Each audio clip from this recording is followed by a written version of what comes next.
Brachos. All right. Where did I leave off? I will start with Tevel. I believe I left off here. Tevel, as long as any of the various turumos and masros has not yet been separated, the produce is Tevel. The Torah prohibits eating produce that has reached the stage when its obligation is in effect, but has not yet been tithed.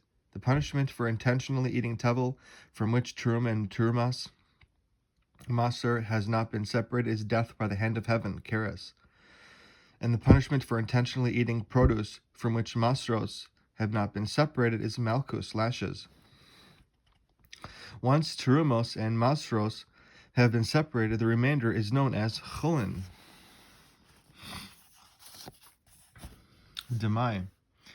In times of the Mishnah, most of the common folk, am haaretz, plural, ame haaretz, separated all of the required masros.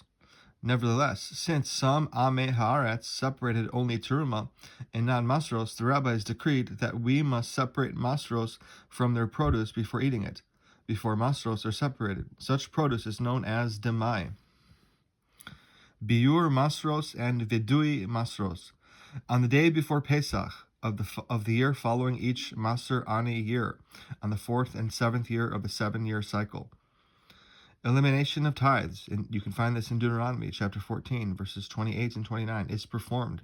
This means that any tevel we have in our possession must be tithed, and trumos and masros must be given to their proper recipients. Maser Sheni, or money with which Maser Sheni was redeemed, must be properly used or destroyed. On the 7th day of Pesach of those same years, confession of tithes, you can find this in Deuteronomy chapter 26, verse 13 and 14, is performed, in which we declare that we have properly fulfilled all the mitzvos associated with the turumos and masros. The law of turumos and masros are the subject of tractates Demai, turumos, masros, and Maser Sheni. Shemitah and Yovel. The 7th year of the agricultural cycle is known as Shevi'is, or Shemitah. After 7 cycles of 7 years, the following year, the 50th, is Yovel, the Jubilee year. The following are the general categories of laws relating to Shemitah. These laws apply on Yovel as well.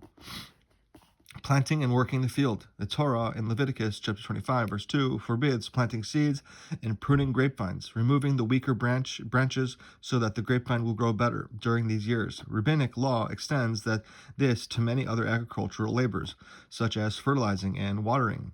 In general, activities that make the plants grow better are forbidden, while activities that merely preserve them are permitted. There are also restrictions on harvesting produce during Shemitah. The rabbis extended those rules to some other agricultural processes as well. Abandoning the produce. In the Torah, in Exodus chapter 23, verse 11, the Torah commands, whatever grows on a person's property during Shemitah be left free for everyone to come and take small amounts of it to eat. Limits on use. Edible produce of Shemitah may generally be used for eating, drinking, and certain other uses. It may not be wasted, and it is forbidden to do business with it. Biur. It is permitted to keep produce of Shemitah only as long as that particular type of produce can be found in the field. Once a type of produce can no longer be found in the field, anyone who has any of it in his possession must perform biur, literally elimination. According to most opinions, this is done by removing the produce from one's home and declaring it hefker, ownerless. Afterward, the owner may take it back. Others hold that the produce must be destroyed. The laws of Shemitah and Yovel are the subject of tractate Shevi'is. Chadash. When the temple stood, a special offering known as the Omer offering was brought on the 16th of Nisan, the 2nd day of Pesach. It was brought from barley from the new crop of that year. The Torah forbids eating from the new crop of grain until the Omer is offered. New grain is defined as that which took root after the previous year's Omer was offered. This grain is known as Chadash, a new grain. When the temple stood, it was permissible to eat the new grain as soon as the Omer offering was brought. Nowadays, when there is no Omer offering, Chadash is forbidden until the end of the 16th of Nisan in Eretz Yisrael, and the 17th of Nisan outside of Eretz Yisrael. The laws of the Omer offering and Chadash can be found in Tractate Menachos, chapter 10. Challah, when kneading dough that we plan to bake into bread or similar baked goods for people to eat, the Torah in Numbers chapter 15, verses 8 through 21, commands us to separate a portion of the dough and give it to a Kohen.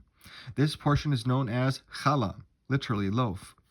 The obligation to separate this portion applies only to dough made from one of 5 species of grain: wheat, barley, spelt, oats, and rye.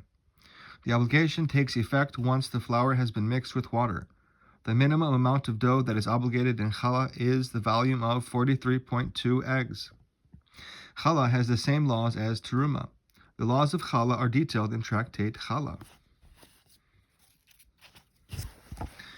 All right, and that is the introduction to Seder Zeraim. All right, have a wonderful day. Boker Tov.